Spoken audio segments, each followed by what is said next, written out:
commandement nouveau, dit le Seigneur. Aimez-vous les uns les autres comme je vous ai aimé.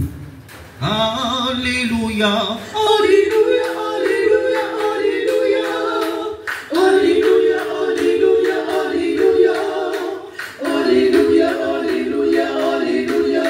Alléluia, alléluia.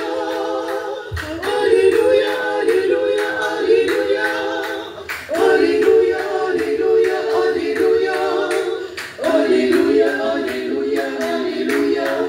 Alléluia, alléluia, alléluia. Le Seigneur soit avec vous. Et avec votre esprit. Évangile de Jésus-Christ selon Saint Jean. Gloire à toi, Seigneur.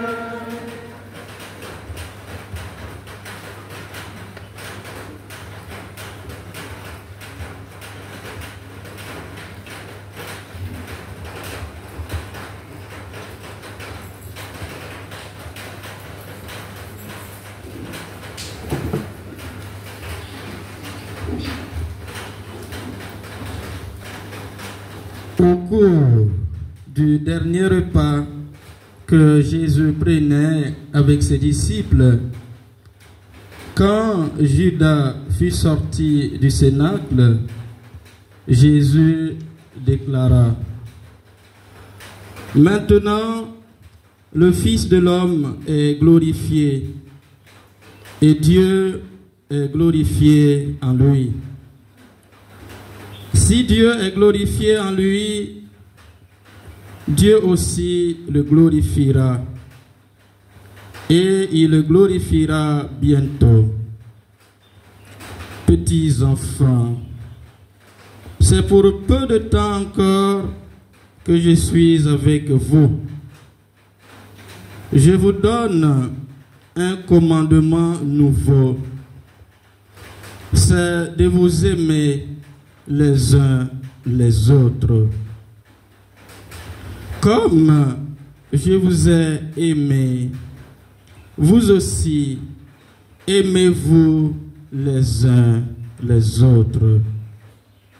À ceci, tous reconnaîtront que vous êtes mes disciples si vous avez de l'amour les uns pour les autres. Veuillez vous mettre debout. Acclamons la parole de Dieu.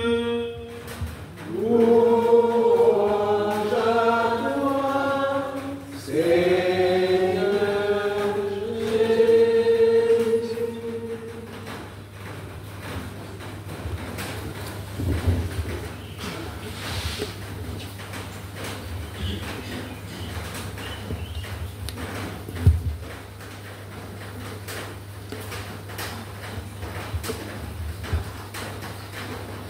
Comme je vous ai aimé, vous aussi aimez-vous les uns les autres.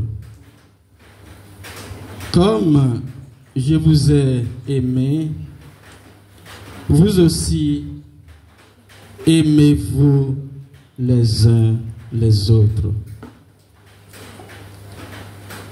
Alors, en l'honneur de ceux qui vont passer l'examen demain, les élèves, j'espère qu'ils sont là, les élèves qui sont en classe de CM2. Comme je vous ai aimé, quelle est la nature de comme dans cette phrase? Quelle est la fonction de comme? C-O-2-M-E. Comme je vous ai aimé, vous aussi aimez-vous les uns les autres. Comme, c'est une conjonction, non, de subordination. Alors donc, c'est une conjonction de subordination. Les conjonctions de coordination, il y en a combien? C'est 6 ou c'est 7? Mais où est... Bon, il semble que donc là n'est plus dedans. Hein. Bon, cette fois-ci, il y a des enseignants ici. Alors donc, le mot comme, en grec, katos, est une conjonction de subordination exprimant une idée de comparaison, de ressemblance, et peut signifier de la même manière que, au même degré que. Alors donc, le mot comme a un sens comparatif, c'est-à-dire on fait une comparaison, mais il a aussi un sens causal, donc la cause, l'origine de. Dans le premier sens, c'est-à-dire le sens comparatif, la comparaison, dans cette phrase, qu'est-ce que Jésus veut dire quand il dit « Comme je vous ai aimé, vous aussi aimez-vous les uns les autres ». L'amour dont je vous ai aimé est le même que vous devez avoir les uns pour les autres. Donc voilà la comparaison. L'amour dont je vous aime là, et l'amour entre vous là, les deux là, ça doit être la même chose. Dans le deuxième sens, sens causal, donc cause, origine, qu'est-ce que le Christ veut dire? Le Christ se présente comme la source de l'amour dont nous devons avoir les uns pour les autres. L'amour que je dois avoir pour toi a sa racine en Christ. Donc voilà les deux sens du mot comme. Comme je vous ai aimé, une comparaison. Donc l'amour que j'ai pour vous, moi en Christ, et l'amour entre vous, les deux là, ça doit être la même chose.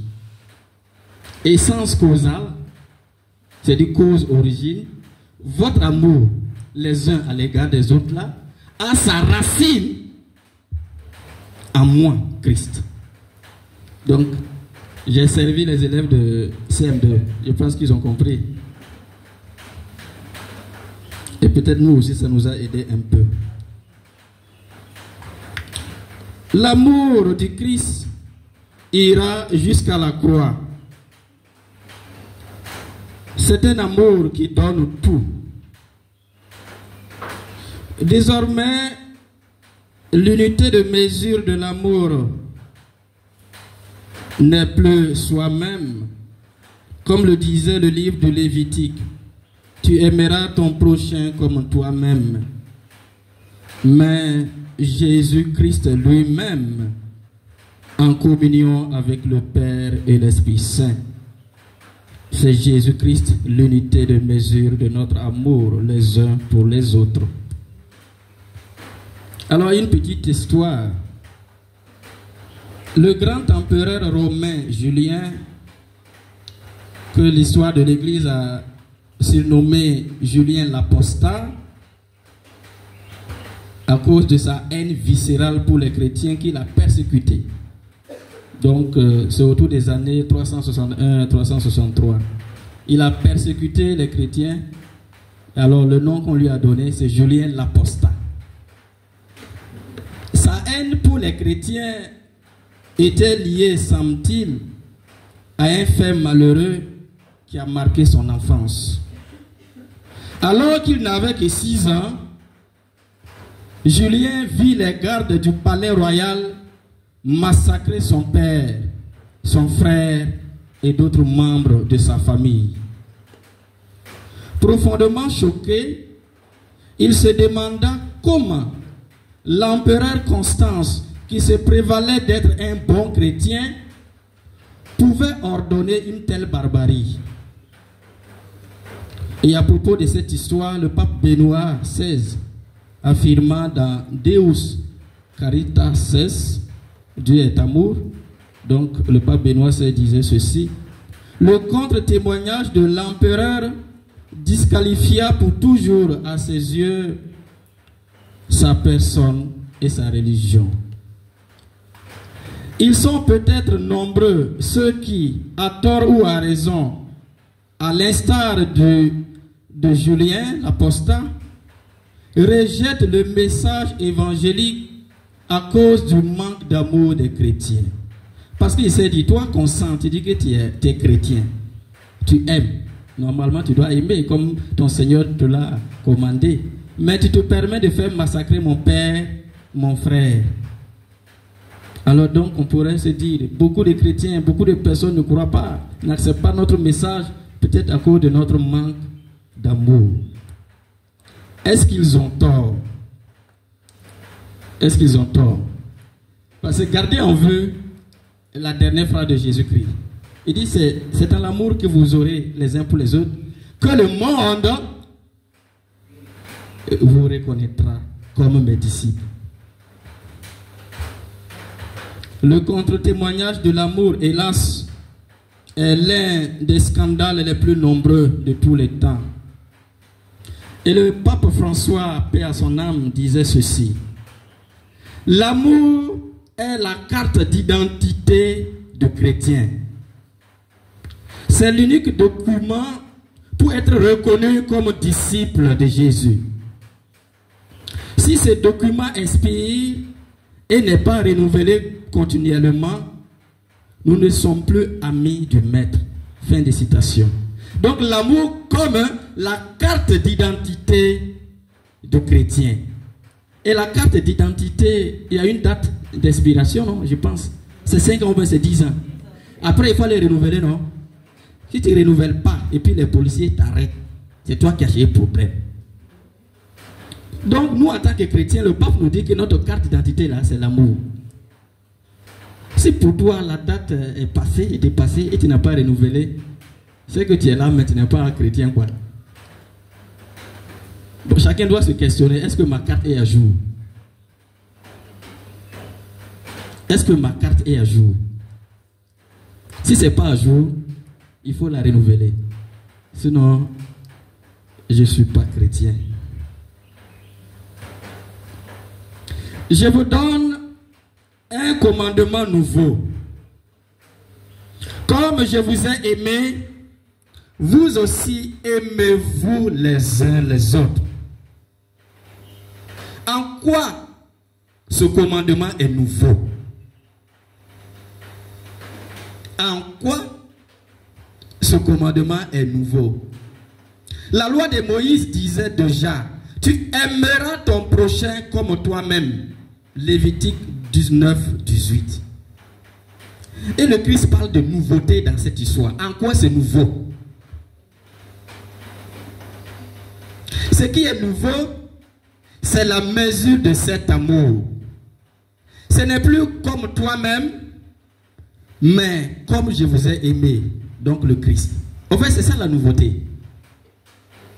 Alors tu aimeras ton prochain, donc tu aimeras Dieu de tout ton cœur, de toute ton âme, de toute ta force, de toute ton intelligence, et ton prochain comme toi-même.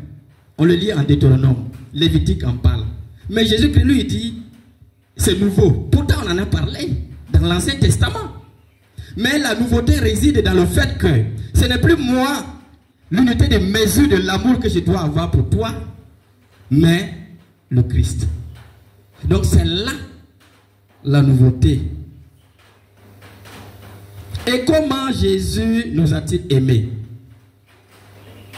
Comment il nous a aimés? Il nous a aimés jusqu'au bout, jusque sur la croix. Ça, c'est la première des choses. Deuxièmement, il nous a aimés dans nos fragilités, sans jugement.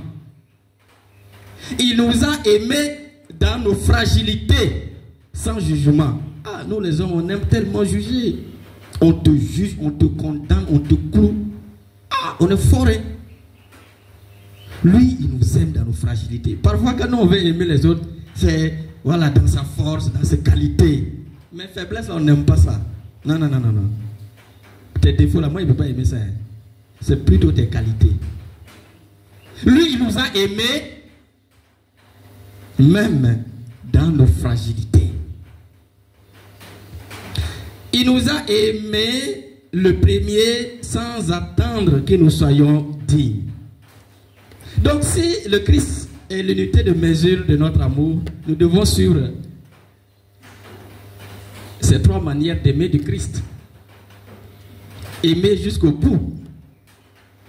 Aimer dans les fragilités. Aimer l'autre même dans ses fragilités, sans jugement. Et le Seigneur a dit, mais tu juges là. Tu juges, tu seras jugé. Qui es-tu pour juger? Il nous a aimés le premier sans attendre que nous soyons dignes. Voilà ce qui change tout dans notre vie. Donc revoyons cela. Est-ce que ma carte d'identité est vraiment à jour? Est-ce que c'est à jour? L'amour dont il est question, ce n'est pas l'amour érotique ou bien filial, l'amour de papa pour enfant, pour maman. Ça c'est normal. Cet amour-là, on ne peut pas commander. On sait que l'antipathie naturelle existe. Il y a des gens là, tu le vois, tu ne sais pas qu'est-ce qu'il t'a fait, mais tu ne l'aimes pas. Sa tête ne te plaît même pas. Tu ne sais pas qu'est-ce qu'il t'a rien fait. C'est ce qu'on appelle l'antipathie naturelle. Et ça, on ne peut pas forcer, on ne peut pas commander. Mais l'amour dont parle le Christ, c'est l'amour agapé. L'amour charité. Et juste avant la messe, j'ai lu un petit message qui est accroché de l'autre côté là, où on a essayé de définir, vous avez défini la charité. Je voulais bosser ça pour le dire, mais je n'ai pas pu retenir. Mais c'est très beau. C'est très beau. À la fin de la messe, pour ceux qui le peuvent, il faut lire ce message là. C'est affiché de l'autre côté. Vous le connaissez par cœur? Alors quelqu'un peut... Oui, chantez pour moi. Chantez, c'est vraiment... Depuis l'année passée, je viens ici pour les messes, mais je n'ai jamais lu ça. C'est aujourd'hui. Juste avant la messe, je regarde, je vois. Le Seigneur existe, il existe, l'Esprit Saint existe. Pourquoi j'ai vu ça aujourd'hui? Pourtant, depuis l'an passé, je viens, mais je n'ai jamais remarqué ça. Prenez-moi ce chant. Nous sommes chéris pour chéris. Nous sommes âges pour honorer. Nous sommes âmes pour aimer. Nous sommes airs pour respecter. Nous sommes I pour inviter. Nous sommes T pour tolérer. Nous sommes E pour épauler. C'est cela la charité. Pour nous la charité. Tout est dit. Ça là, le Christ me commande de le faire. L'amour agapé, charité. Il ne s'agit pas de l'amour érotique et filial. Non, non, non, non. Ça là, on ne peut pas forcer quelqu'un. Mais ce qu'il vient de chanter là, notre Seigneur nous dit de le faire. Jésus ajoute, à ceci tous reconnaîtront que vous êtes mes disciples, si vous avez de l'amour les uns pour les autres. Autrement dit, ce n'est pas nos paroles, nos rites, nos églises pleines ou nos processions qui témoignent de Christ, mais l'amour concret que nous devons avoir les uns pour les autres. C'est ça. Je peux venir tous les jours à l'église, mais si dans mon cœur ça ne va pas, je n'aime pas là. En fait, je perds mon temps. Peut-être il vaut mieux aller faire autre chose. Puisque jusque-là, je n'ai pas compris ma foi qui m'appelle à l'amour. Cela nous interroge. Est-ce que les gens voient dans nos communautés, nos familles, nos relations, ce genre d'amour-là? Est-ce que ça existe dans nos familles, dans nos communautés? Est-ce que ça existe dans Marie-Mère de la Charité chrétienne? That is the question. Un amour qui pardonne, un amour qui patiente, un amour qui se réjouit du bien de l'autre et non qui se réjouit du mal de l'autre. Il y en a qui sont forts dans ça. C'est quand je pleure que le monsieur il est content. Non. Pourquoi? Quand je suis dans la joie et tu communies à ma joie, mais la joie se contamine. Un amour qui ne juge pas, mais qui relève et soutient. Il y en a qui ont besoin de ça, mais soutenir. Mais non, on n'aura pas ça. Remettons à jour notre carte d'identité. En observant le monde aujourd'hui, on est scandalisé par beaucoup de signes de manque d'amour entre les hommes, les injustices, l'exploitation de l'homme par l'homme. Il y a des employeurs, ils t'emploient, mais ils vont te sucer. Et dans ma langue, le mot amour est très proche d'un autre mot. Non, ça veut dire je t'aime. Non. Mais à côté, il y a non. Non, ça veut dire broyer ou délayer. Donc c'est la prononciation l'intonation qui fait la différence. C'est les mêmes lettres. Non.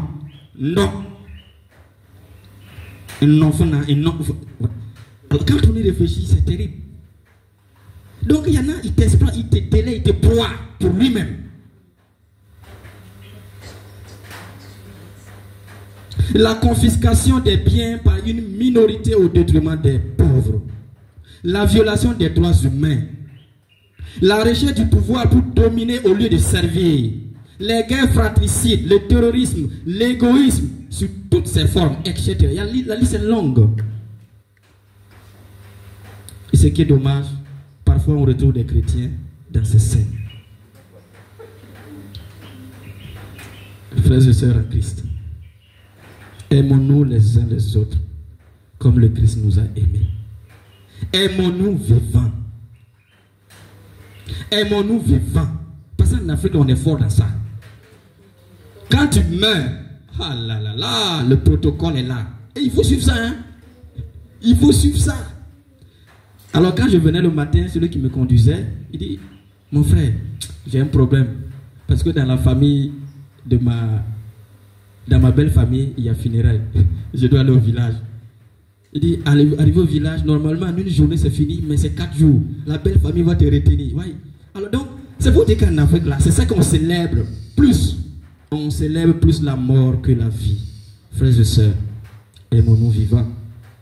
Demandons l'Esprit Saint pour nos élèves qui demain devront composer pour obtenir leur certificat d'études primaires. Que l'Esprit Saint leur soit donné. L'esprit de lumière, l'esprit d'intelligence, l'esprit de discernement.